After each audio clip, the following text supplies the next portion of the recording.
say, "Come with us. Let us lay wait for blood. Let us learn to believe for the innocent without cause. Let us swallow them up alive as a grave and whole, as those that go down into the pit. We shall find our precious substance. We shall fill our houses with spoil."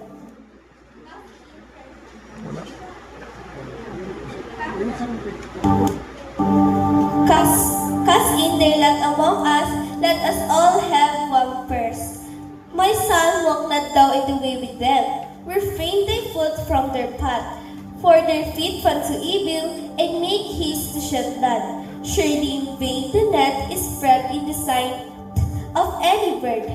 And they lay way for their own blood, they learn greedily for their own lives. So are the ways of everyone that is greedy of gain, which taketh away the life of the owners thereof. Wisdom crieth without, she uttereth her voice in the streets. She crieth in the chief place of conquerors, in the openings of the gates in the city, she uttereth her words, saying, "How long, simply ones, will ye love simplicity? And the scorners lighten their scornings, and fools hate knowledge?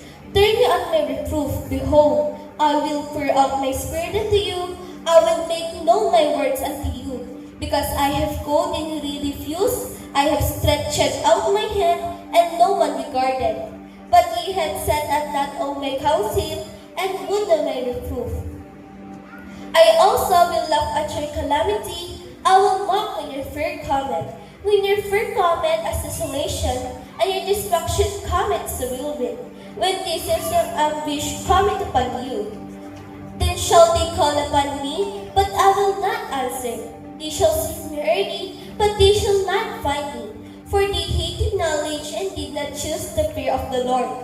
They would not my counsel, they despise all my reproof. Therefore shall they eat of the fruit of their own way, and be filled with their own devices. For the turning away of the simple shall slay them, and the prosperity of fools shall destroy them. But whoso hearkeneth unto me shall dwell safely, and shall be quiet from fear of evil. Glory to God.